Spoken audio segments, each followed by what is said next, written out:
Thanks for joining today. I interviewed Rachel Oliver from Clover Properties. She specializes in rent-to-owns. As you guys will probably remember, in the past I interviewed Alfonso from Jag Properties, who also did rent-to-owns. We kind of had a different sort of conversation. It was interesting to hear her perspective because she's really focused on helping tenants buy homes and creating that win-win situation.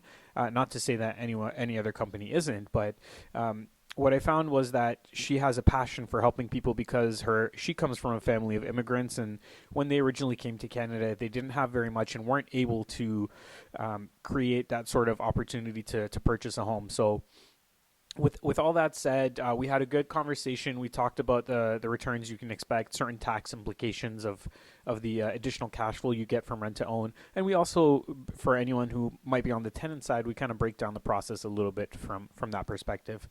So hope you'll enjoy. And just a reminder, so I've been working on some multi-unit opportunities in Welland, St. Catharines, a little bit in Hamilton as well. If you have any interest in 4 to 6 units, reach out to me. We can have a discussion about it. You can call me directly, 647-719-2040, or you can email me, george@welloff.ca. I'd be happy to have a conversation with you. Looking forward to it. Enjoy the episode. Welcome to the Well Off Podcast, where the goal is to motivate, inspire, and share success principles. Today, I'm here with Rachel Oliver, and just a quick intro. She is a multi-award-winning real estate investor and entrepreneur. She's often featured in the Canadian Real Estate Wealth magazine podcasts and industry events as an expert on rent-to-own. Rachel retired in 2009 to spend more time with her family and invest in rent-to-own properties, and over the last 10 years, she's done nearly 350 rent-to-own deals, which might actually be higher now. I don't know if that was written a while ago. And she's also the author of an Amazon best-selling book, Rent-to-Own Essential Guide for Homebuyers. Her and her husband operate Clover Properties, which is a rent-to-own company. And when I spoke to Rachel, she basically said, we're going to talk about how to generate $1,000 a month in cash flow in today's real estate market without hassles or tenants and toilets. So that's going to be the main focus today. And first of all, Rachel, welcome to the show. Thank you for coming. Thank you so much. I'm excited to be here. All the way from Stouffville. Yep, Snowville, actually. We have way more snow than you do. I know, right? I have some friends out in Stouffville. I think I've been there maybe once or twice. It's pretty far. Did they call you over to help shovel? No, they didn't. They definitely not. So the way I like to start off is by asking you about your childhood. So you can tell me a little bit about where you grew up, what you remember from your childhood, and then we'll go from there. Wow, we're going really far back. So I am not originally born and raised in Canada. I was actually born in Ukraine. And back then it was part of the Soviet Union. So it was a very regimented childhood where, you had to focus on going to school. We started school younger in the Soviet Union. So I remember finishing grade 1. I remember it was all about being studious and listening to your parents. It was a very militant kind of domestic upbringing and family dynamic, not just in our own family, but I think that was just a cultural norm. Mm-hmm. And my parents wanted a better future, more opportunities for me. I'm an only child, and they decided that, with all the stuff and uncertainty in the Soviet Union back then, it might be better just to immigrate to a country that had more opportunities, and Canada was the land of opportunity. Mm-hmm.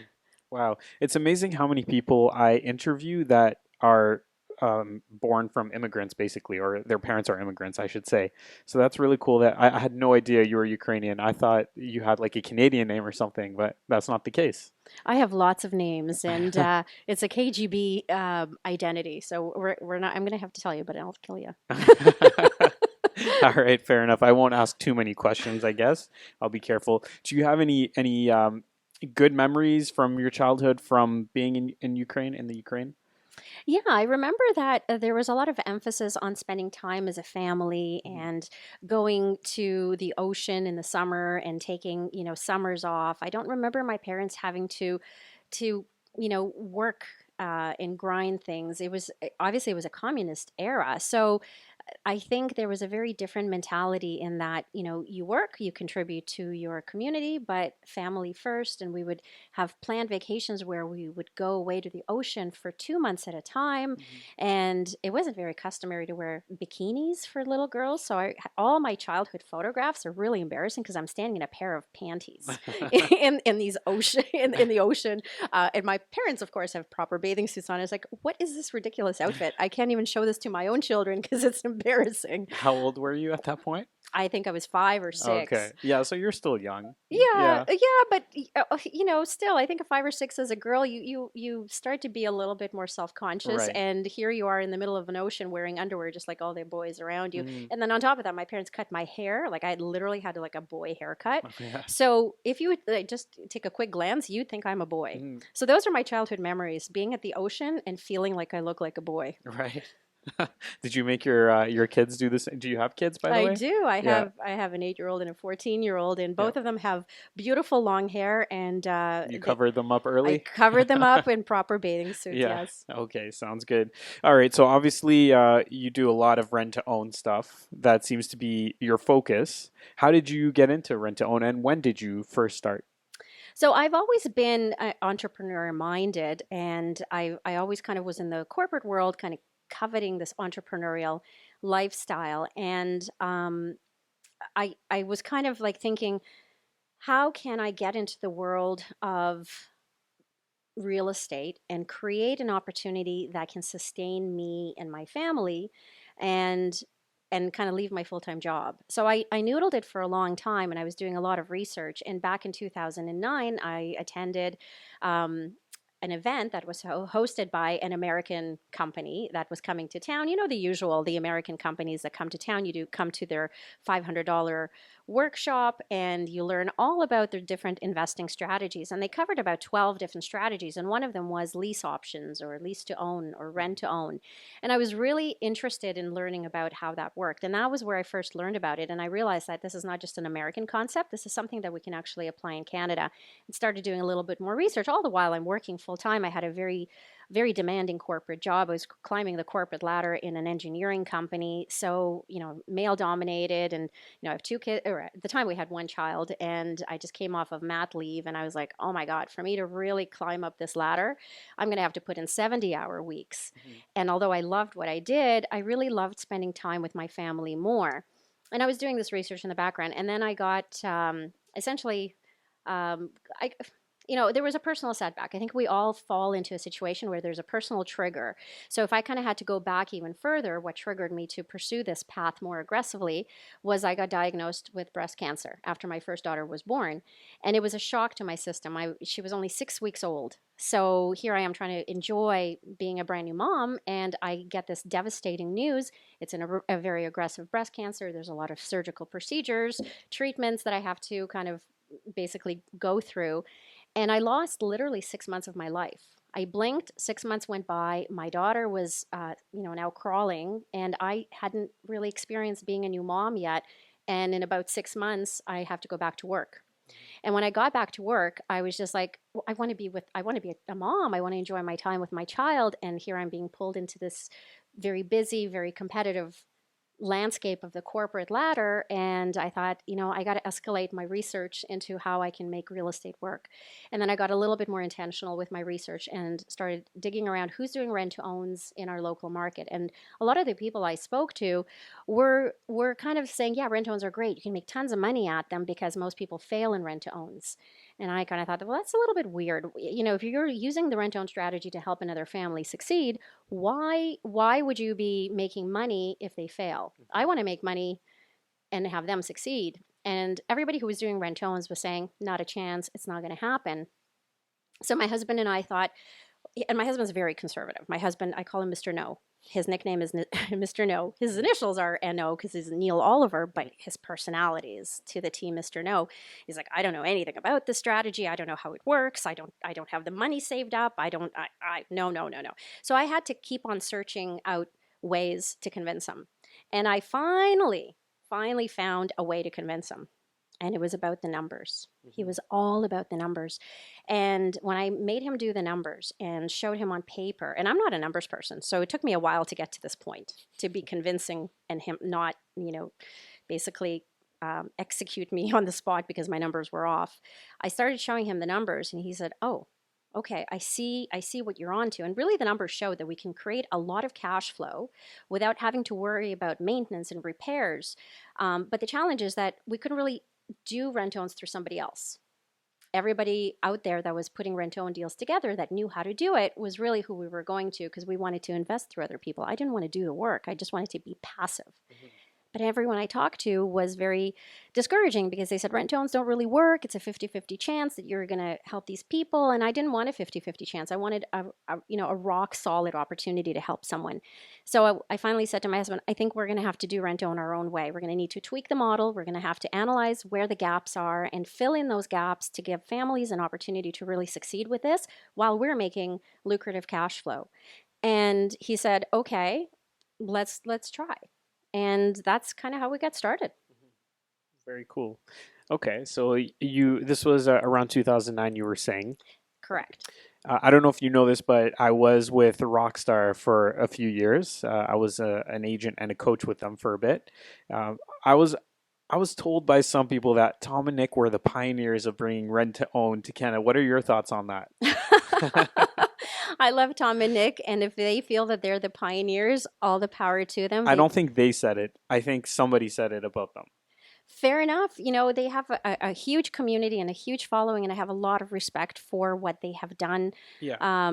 So I wouldn't be in a position to challenge it. My goal was never to bring rent to own to Canada. My goal was to make rent to own work in Canada, Yeah. and starting with our own backyard in Ontario.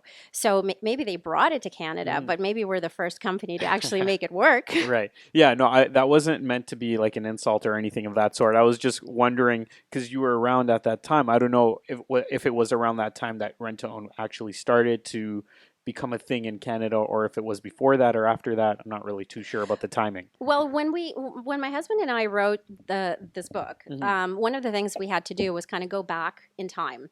How long has rent-own been around in Canada? And the research that we found suggested that it was around in the 70s.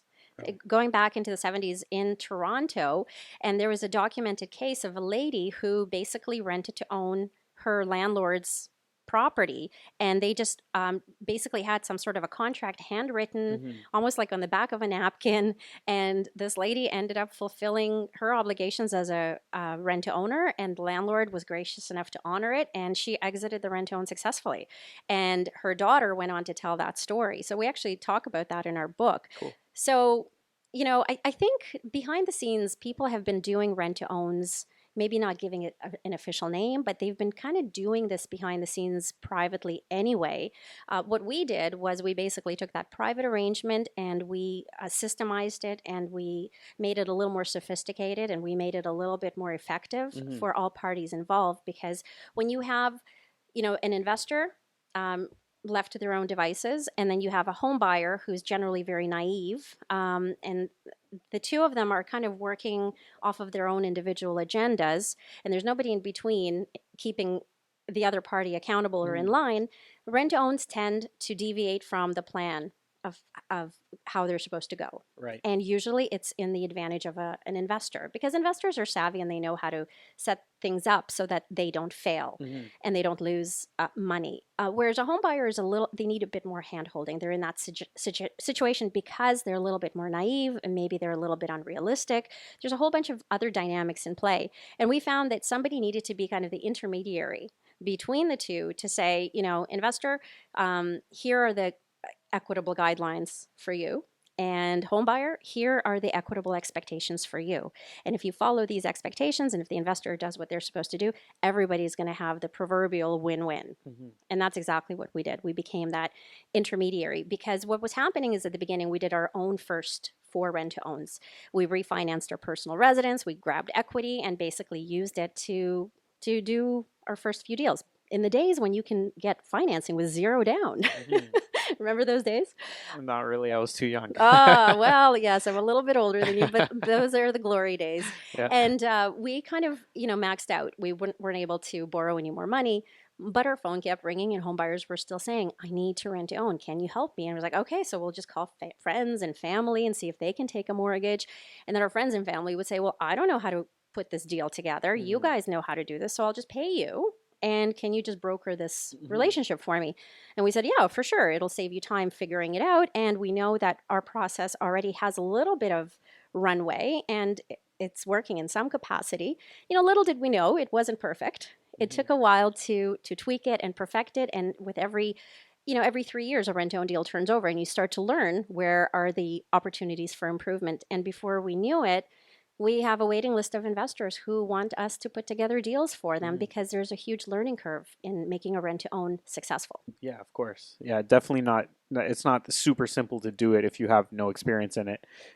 So I think most of the people that are listening have an idea of how rent to owns work, but in case someone doesn't, do you want to just like very briefly describe the process from the tenant buyer's perspective and from the investor's perspective? Yeah, absolutely. So, the tenant buyer is really, to me, the foundational piece of a successful rent to own. So, a home buyer who goes to the bank and the bank kind of looks at their credit situation and says, hey, you have a few blemishes. Maybe you were divorced. Maybe you went through a bankruptcy. Maybe you're new to the country. You don't have enough credit history or job history. And for whatever reason, the bank says, you're not credit worthy with just 5% down, but if you have 10, 15, 20%, we can help you. Well, most people have been saving up only 5%, naively thinking that that's going to be enough. So in that situation, they can't get a conventional mortgage with just 5% down and some credit blemishes. But in a rent to own, they can technically create a situation where they can put 5% down, give that to a private investor who will then take title on a property and rent to own that house over a certain period of time. Usually it's a 36-month commitment for both parties. So the investor takes title on a property, they have a mortgage, they put their 20% down, and Clover Properties essentially matches the two. We're kind of like a matchmaker, and we make sure that the contracts are in place and they're equitable contracts. They make sense, and the numbers work, and the affordability is there. That's the key. Mm-hmm. The home buyers have to be vetted for affordability, and if they can afford the payments, they have no reason not to succeed in a rent-own program that we put together. And then the investor basically has a kind of a profit center from two places. They create cash flow each month because this home buyer is buying this property in installments. So their monthly payments are larger than their typical rent would be. And on the end, when the home buyer buys that property from that investor at a future purchase price, which is a little bit higher than the original purchase price the investor paid, there is a capital gain. So the investor is making a cash flow and a capital gain. The home buyer is building up a bigger down payment. They're improving their credit, and they're building up equity in that property because any maintenance, any repairs, any improvements they make, those add value to the property, and that value stays with that home buyer once they take ownership and buy Mm-hmm. that property from the investor. Right. Okay. And just out of curiosity, because there are different companies that are doing the rent to own thing, is there anything that you're doing a little bit differently from other companies? Well, I'd like to say our experience really has been driving our success. We've been at this for almost 11 years. We've helped nearly 350 families. That was a Hmm. recent bio Okay. with the recent numbers. What we do differently is usually our secret sauce is in, first of all, the screening process. We really do believe in a very school of hard knocks screening process. Rent own is not for everybody, and honestly, it is a needle in a haystack, and that haystack is getting bigger with the way the real estate prices are Hmm. going. So our screening process is pretty intense, and then once a home buyer gets into our program, we don't leave them to their own devices. We nurture them, we guide them, we keep them accountable, and that's what people really love. When you're held accountable, like when you go to the gym and there's a trainer waiting for you at the gym and tells you to do a certain workout, you'll do that certain workout because the trainer is there to guide you. Hmm. And that's what our program really is. We guide the home buyers, we empower them, we keep them accountable all the way through.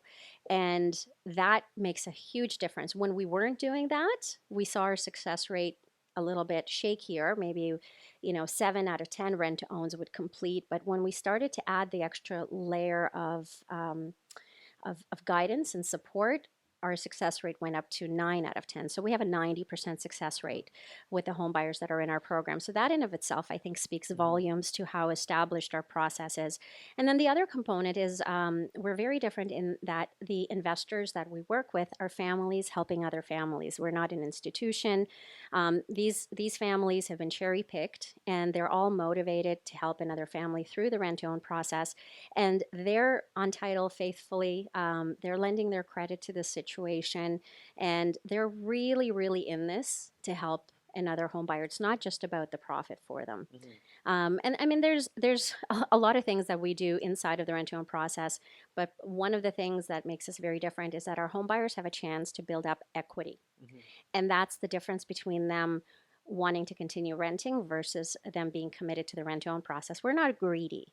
We are not maxing out the appreciation rates that the investor is charging. We want those home buyers to exit below market value. Hmm. Leave a little bit of money on the table. I think Nick and Tom actually preach that too, and I really subscribe to that approach. Hmm. Okay. Uh, yeah, when you're speaking, I can tell that you seem like you really want to help the tenant buyers, and it seems like a main focus of yours. Why is that? Why do you want so badly to, not so badly, but why is it that you're so supportive of these families and trying to help them get into a property? Well, first and foremost, I am a mom. I'm a family. I represent a family. So I kind of grew up, going back to my childhood. I grew up with the notion of you treat other people the way you want to be treated, and I take that even further. I treat other families how I want my family to be treated, and I would never want to have somebody put me in arms. In the way of harm and set me up for failure, where I sacrifice the roof over my kid's head. So for me, it's so important to be able to give other families an opportunity to come into a rent to own scenario that gives them peace of mind that they have the best possible chance of success. And then maybe I think a part of it comes from my you know my family came to this country as immigrants, and we didn't have a silver spoon. We were not born with a silver spoon. My parents didn't have anything really to money wise to put down on a property. When we moved here, we rented, and we rented rundown apartments because that's all we could afford, and any amount of money that my parents had, they put into a restaurant business. And the restaurant business, I'm sure you can imagine, is very, very difficult, especially for a couple of immigrants that don't even speak English. And I just remember being young. I was 9 when we came to Canada, and we landed in Winnipeg. Speaking of snow, that, that's where we landed. And I just remember, observing how many hours a day they were working, and trying to communicate in a language that was foreign to them for all intents and purposes, and learning the new customs, and working and juggling so many things. And they scraped all their money together to send me to a private school. They were paying a $10,000 a year tuition just to give me the promise of the opportunities Mhm. that they really sought out in this country. And I just really feel that if my parents had somebody back then guiding them on how they can create um, some more equity by using their resources and their money differently, put it into real estate, grow your money inside of equity, and use that money as a springboard to secure your future, I think they would be so much further ahead as they near retirement. And I think that's really at the heart of why I do what I do, and why I'm so passionate Mhm. about helping families establish roots and create a more stable future financially. Mhm. Yeah, it sounds like that's kind of your mission. Is that, have you put that into words, like a mission statement or something like that? No, it's a great point that you bring up. I don't, I just do this. I don't really often dive into or analyze why am I so motivated, why am I so driven. But I think you make a great point. It would Mhm. be a great way to articulate the mission. Yeah, exactly. All right. So one thing that you caught my attention with, which I think a lot of the listeners will be interested in, is how to generate $1,000 a month in cash flow. So if you want to kind of speak to that. Well, we know that the Ontario market and other, parts of Canada have seen some exponential growth, especially markets that are ideal for real estate investors, where there's demand for rentals, and properties are going up in value. One of the things I struggled with when I thought about becoming a real estate investor was, of course, I gravitated to the standard. I'll buy rental properties and I'll be this glorious landlord and I'll have these wonderful tenants and I'm going to have all this juicy cash flow. And then when we started looking at properties with our real estate agent, all I saw were properties that needed, hang on, I have a prop here for the listeners. I'm holding up a plunger. It's a clean plunger, but I didn't want to have to deal with these plungers and the tenant calls and the toilets that they're clogging and the locks that they're breaking, and all of that was just going to eat into my returns. And the returns weren't that generous to begin with. You know, it was like $280 a month in cash flow on a good property. And this is going back about, 11 years, maybe 12 years. And $280 isn't so bad now that now that I see how the numbers play out. And that was when zero down payment was still in effect, and you didn't have to tie up a lot of your own capital, so your ROI was still exponential. If I knew back then what I know now, I probably would have been scooping up those properties. But over the years, I kind of stuck to my guns: no tenants and toilets, no tenants and toilets. And the rent to own strategy allows me to fulfill that, but it also satisfies the need for cash flow. With a rent to own, you have a lot of leverage because home buyers are giving you 5%. In today's market, I, as an investor, have to tie in 20% into that property. And in some cases, for it to cash flow, I'd have to even put down 30, 35. In a rent to own, I'm very happy with my cash flow. I'm putting in 20%, but the home buyer that I'm helping rent own has 5%. So when the rent own kicks in, their 5% goes to me. So I'm really tying up now only 15% of my capital. So I have a lot more leverage. So that generates a nice, annualized return for me, where I'm seeing about, 25 cents on the dollar. From every dollar I invest, I'm generating about 25% in profit. And that 25%, or let's say that 25 cents on the dollar, about 12 cents comes to me through my cash flow each month, which is great because I'm getting my return on investment every month. And then the other 12 cents or 12 and a half cents comes to me at the end of the rent own through a capital gain. So I've got kind of my everyday money coming through, and I've got my capital gain. And the cash flow rich aspect comes from the fact that our rent own program helps homebuyers establish a bigger down payment credit. So if today they have only 5% through our rent own process, they're building it up to 10%. Well, how are they building it up? They give me the initial 5, and then the balance of that 5% they pay me in installments over the 36 months. So if they're giving me an extra $700-800 a month as forced savings towards the future purchase of this property, that actually translates into my cash flow. So the secret sauce in the success of our rent-own process is actually helping homebuyers build up a bigger down payment credit. Because they're building up a bigger down payment credit, I actually, as an investor, generate more cash flow.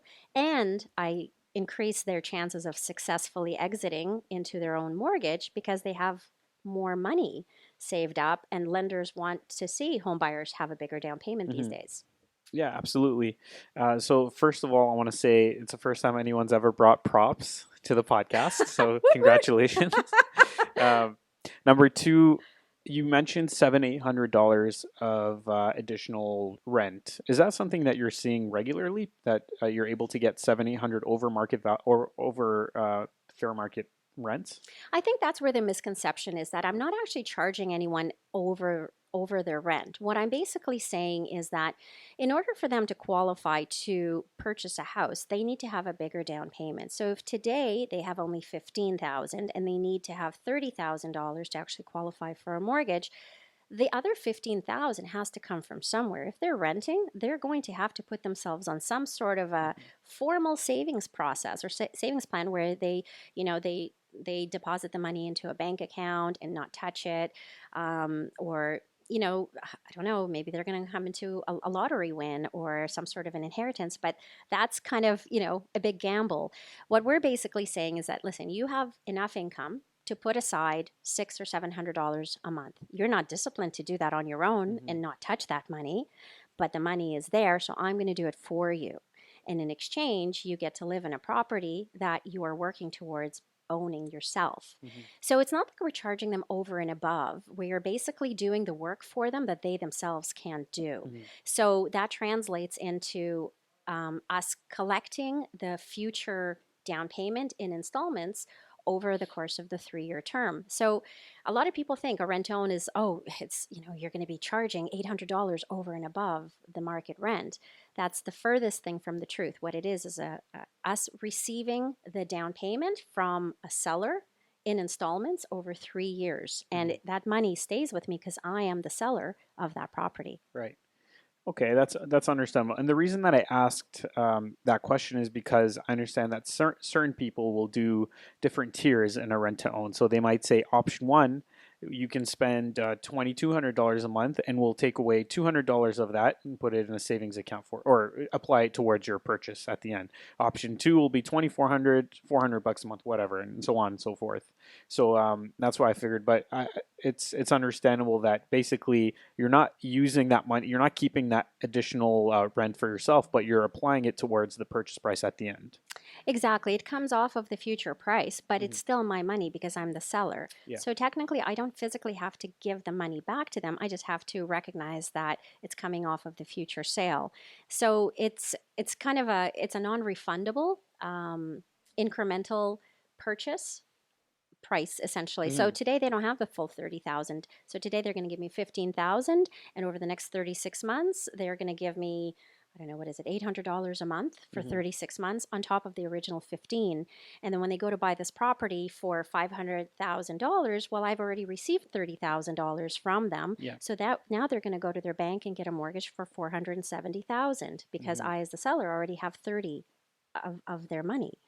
And it makes it kind of a very transparent, very predictable, very repeatable scenario. And it makes everybody comfortable in terms of what the outcome is going to be. I think that the multi-tiered model creates some volatility because it's not clear. It's to me, simple, stupid. I'm not a numbers person, so make it so stupid and simple for me that I don't have to guess. And I find that the less guesswork that there is, the easier it is for people to commit, and the easier it is for people to stick to. And also, George, I just want to touch another point that this multi-tier model. I'm familiar with it. I think Rockstar was doing rent-owns that way. Another differentiator between how Rockstar's rent-to-own model works and how Clover Properties model works is that we're people first. Rockstar is property first. And it's a very different arrangement. In our book, we talk about the difference between property first rent-to-owns and people first rent-to-owns.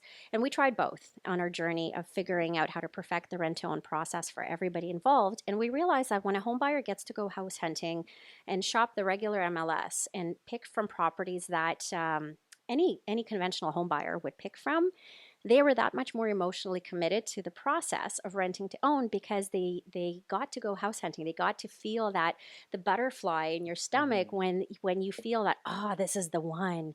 And when people were that committed to it, they overcame obstacles and challenges and got much better at managing their money and got much more excited about fixing their credit blemishes. Whereas when we kind of thought about the idea of buying a property, adding some lipstick to it, forcing the value, and then instead of renting it out, bring in a rent to owner and then capitalize on the appreciation, the abandonment rate in that scenario was about 50%. People would kind of 6 months, 8 months, 9 months into the rent to own process, they would reassess the layout of the house, don't love it as much, don't really like the neighborhood as much as I thought I'd like the neighborhood, or, the school isn't as good as I thought. And they start finding reasons to abandon the commitment to rent to own, and they walk away, and then we're stuck with a property that we really didn't want to keep in the first place. When the home buyer gets to find the property on their own, when they get to pick it, when they're emotionally connected to that property, and they have a financial commitment in there as well through the initial down payment, the results are astounding. So that's why we're very people first and property second. Right. That makes a lot of sense. You're at 90% success rate, so that I'm sure that has a big part to do with that. Okay, great. I wanted to ask you, I know you're not an accountant, but maybe you can kind of just speak to this a little bit. What would be like an efficient or effective way to plan as an investor if you're in a rent to own, because you're getting the additional cash flow and then you're getting capital gain at the end? Is there any advice on that? So one, I'm not an accountant. Thank you for that Yeah. disclaimer. But as an investor, I've obviously seen different things happen, and the CRA is constantly changing things on us. When we first got started, CRA didn't even have any specific guidelines and rules around rent-owned properties. They just treated them as regular investment properties. Now there's all these distinct guidelines, whether it's a rental or whether it's a property with intent to sell, and they obviously they tax it differently. With rent to owns, you have your cash flow. So, for example, on average, we have anywhere from $800 a month to $1,000 a month on a typical property in the three, four, $500,000 price range. So it's not a huge price point for high cash flow. But what that really means is that investors that can afford to take on those types of mortgages have to be aware that that's going to be recognized as active income. And active income is taxed at um, your tax rate. Hmm. And if you're in the highest tax bracket, you can imagine that's going to, give the government a lot of income from your Yeah. cash flow.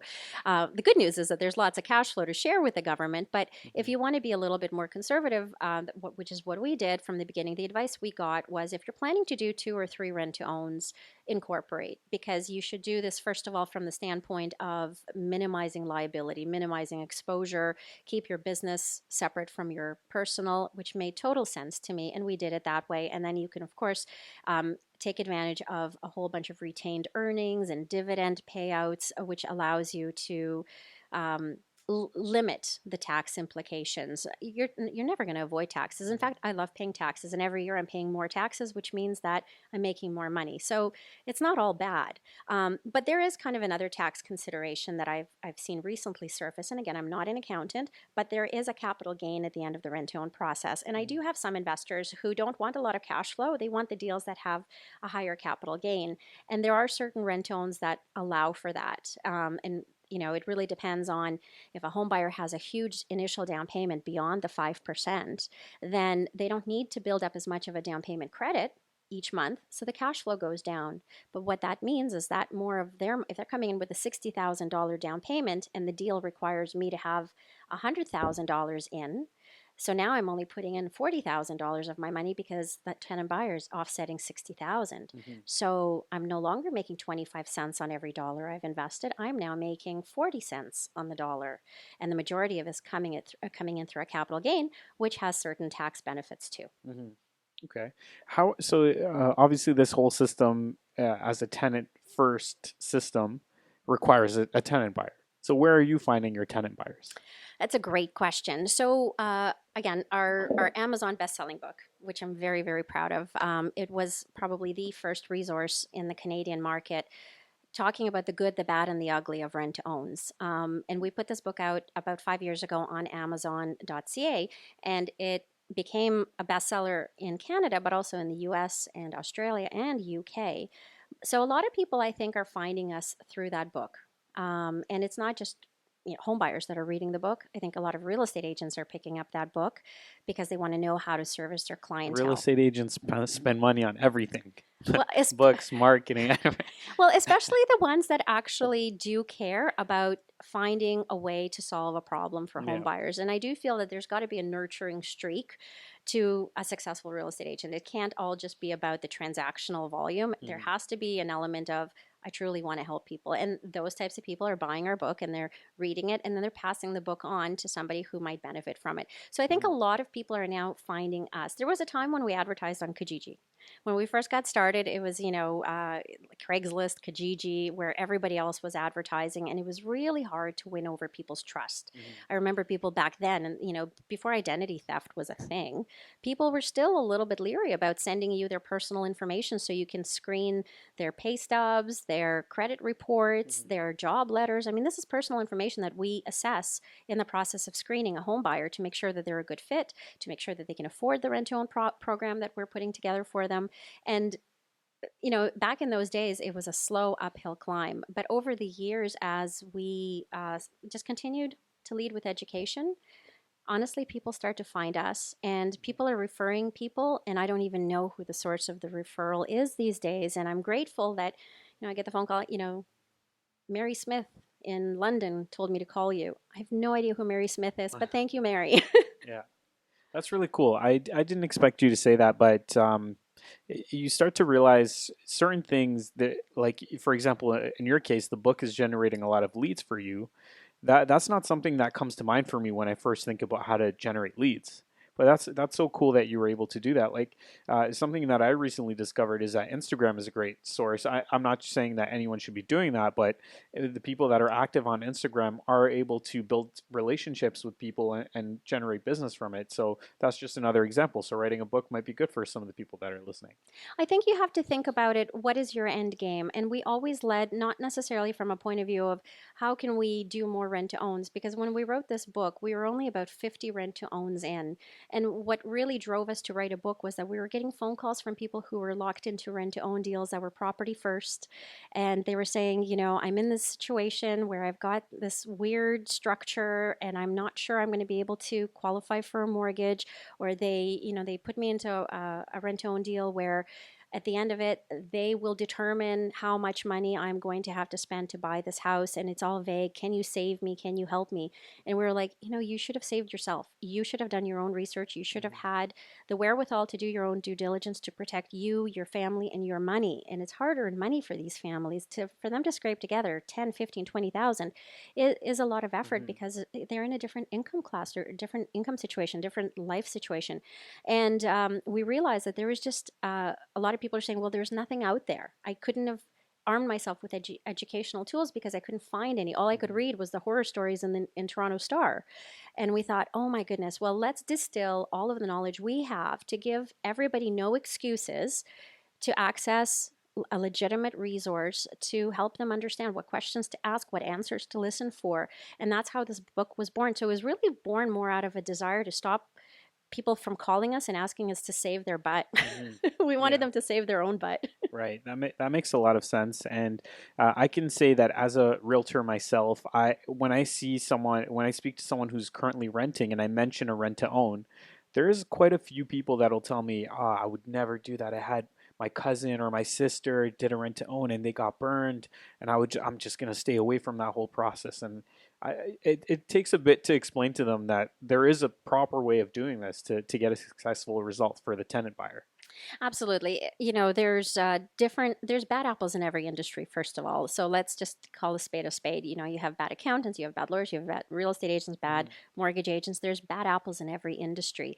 So whenever you're the consumer and you're looking to align yourself with any service provider, I think it's just common sense. You have to do the research. You have to figure out who are these people, how established are they, what kind of a track record do they have. And I think Hmm. more consumers need to take a little bit more responsibility and time in order to do the due diligence, rather than just blindly on a hope and a prayer hope that this investor that put this property up for rent to own on a Kijiji ad has my best interests at heart. Hmm. Absolutely not, because they're looking to cover their own butt, and it's up to you to cover your own butt. And there's very few arrangements where they can come to a company like ours and we could represent their interests and the investor's interests, and we do it in a way that makes sense for both parties. And it's unfortunate. Rentone does have a little bit of a shady reputation Hmm. because people have dabbled with it, and they've dabbled with it without the proper knowledge. And it's not the investor's fault. The investor is just looking out for their own family.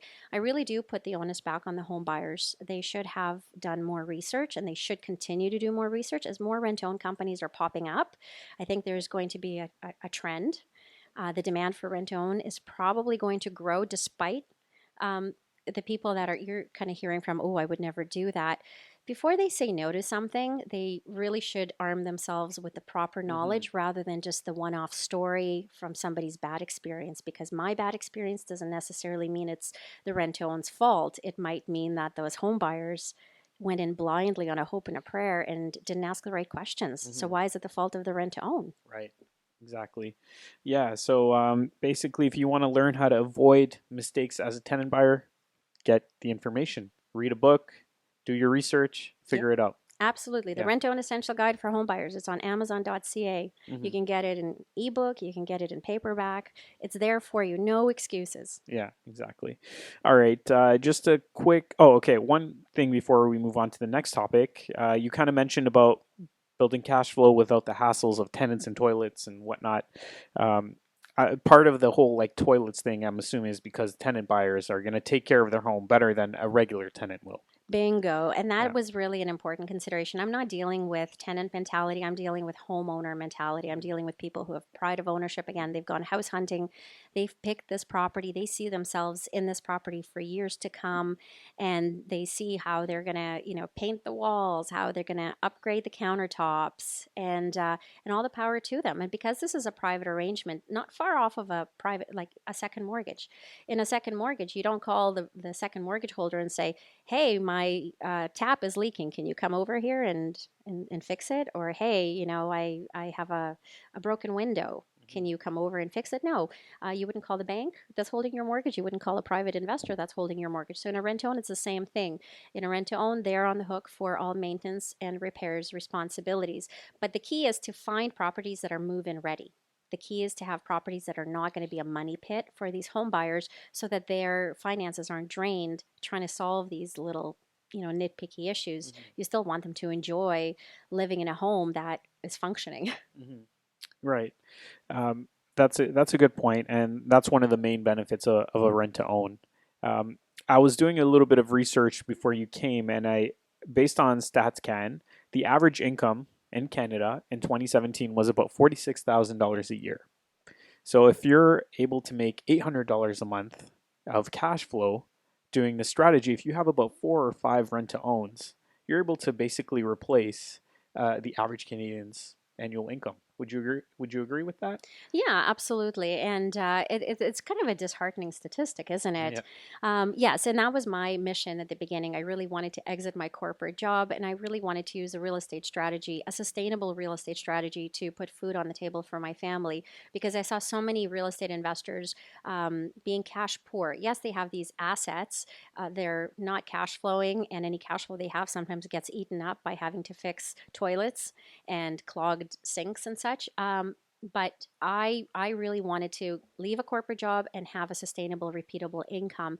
And the way we set up rent-owns allowed for that. And after about 4 rent-owns, I realized, oh, I can do this. And if I add 2 more rent-owns, and if I add up as many as 10 and keep them going and revolving over the next few years, I'm further ahead. And not only am I replacing my income, I'm actually replacing my husband's Hmm. income. And having said that, we were not in the $47,000 average bracket. We were in the six-figure, both of us. So for us, we needed to do a lot of rent-owns in order to replace our income, and that's what really led to this kind of rinse and repeat sustainable Hmm. strategy. But we can't take on every single deal that comes our way. There's a lot of home buyers that can afford and want to get into a rent-to-own process. So that's why we have a network of investors, families just like us, that are trying to help other families Hmm. rent to own. Very nice. Yeah, it sounds like you've done a great job, and I appreciate that you care so much about the people that you're working with on both sides of the deal. Yes, Yeah. absolutely. Thank you. Yeah. All right, let's move on to the next section, which is the random five. I'm gonna ask Oh you. my goodness. I don't know why everyone gets scared when I say that. Because It's I feel like there's a buzzer and I have to answer in just you the have nick of five time. seconds. And then what happens? The buzzer goes, and Yeah, it's like, and the then you owe me $5 for every question you don't answer. that's a great way to I'm joking. monetize this podcast. I'm No just wonder it's joking. called the Well Off Yeah, right. podcast. Okay, so first thing that comes to mind, you can answer. The first question is, how would you describe humanity to an alien civilization? Wow, humanity to an alien civilization. Well, do I have to use words or can I draw things for them? Yeah, or you can do actions if you want. Charades. Yeah. So the gist of it would be that there's lots of us. We have these minds, and half the time we're using a small portion of our mind, and the other half the time we're using even less than that, and we're walking around like zombies, and oftentimes not really aware of our our purpose and our potential. Hmm. Wow, that's a cool question because it really tells you a lot about the person that's answering it. So I had to dig deep on that one because I it's not the kind of thing you think about, but yeah. I can totally see myself acting this out with charades and Hmm. or drawing this out on a piece of paper. Yeah, very cool. All right, if you woke up and could walk through walls, what's the first thing you'd do? So I'm kind of like invisible walking through walls, or I can walk through walls and still be visible. Use your imagination. Oh my goodness. If I could walk through walls, what's the first thing I would do? Oh, that's crazy. I think I would walk into what do you call it? The oh my God, Donald Trump's office. I would want The White House? the White House. No, what is his office? Is it Is it the Pentagon? the Pentagon? Yeah. So I would walk into the Pentagon, and I'd like to be invisible so I can actually hear without any prejudice that I'm in the room what the heck this man is doing. Okay, fair enough. All right. Have you ever had a crush on a fictional character, and if so, who was it? No, I'm sorry. I've always had a crush on actual humans. Rob Lowe, Okay. all the way. All right. Fair enough. No fictional characters. What's the one thing you refuse to share? The one thing that I refuse to These are share. hard ones today, I have to say. Oh, They're so you usually changed them easier. up. Yeah, I You do. changed them up. So That's why they're random. I couldn't have even like gotten prepped from by listening No. to some of the others. That's it. The one thing that I don't want to share, my hairbrush. Okay. Yeah, that makes sense. Did you have a bad experience? Well, I have two daughters at home Yeah. who can't seem to keep track of the four hairbrushes that they each own, Mhm. and for some reason, my hairbrush is always implicated in some sort of a girl fight, and I'm left without the hairbrush. So I Okay. refuse to share my hairbrush. That's it. All right. Period. Okay, makes sense. And the last one is, what success principle do you live by? I think it's treat others the way you would want to be treated. And the way I want to be treated is I want to elevate and enrich people. And I'd love a dose of that back. Hmm. Very nice. Yeah, and that goes very well with your whole rent to own system and being good to others. So that's great. And before we end things, do you want to share how people can reach you and what services you provide? Although it's pretty clear. Well, we work with investors who want to generate passive cash flow above average, anywhere from $600 a month to $1,000 a month, on properties where they don't have to worry about tenants and toilets. We put together the turnkey deals, and you can reach me at rachel@hellocashflow.ca. Very nice. Okay, well, thank you so much for making the trip down from Stouffville, and I look forward to staying in touch with you, Rachel. Thank you so much. I look forward to that too. Thanks for listening to this episode. I hope you enjoyed the content. And as a valued listener, I'm giving away a sample letter of intent. This letter is used once your potential co-venturer expresses interest in working with you. It outlines the general structure of the deal and intentions of both parties. You could visit www.welloff.ca/letter to receive your free copy. www.welloff.ca/letter.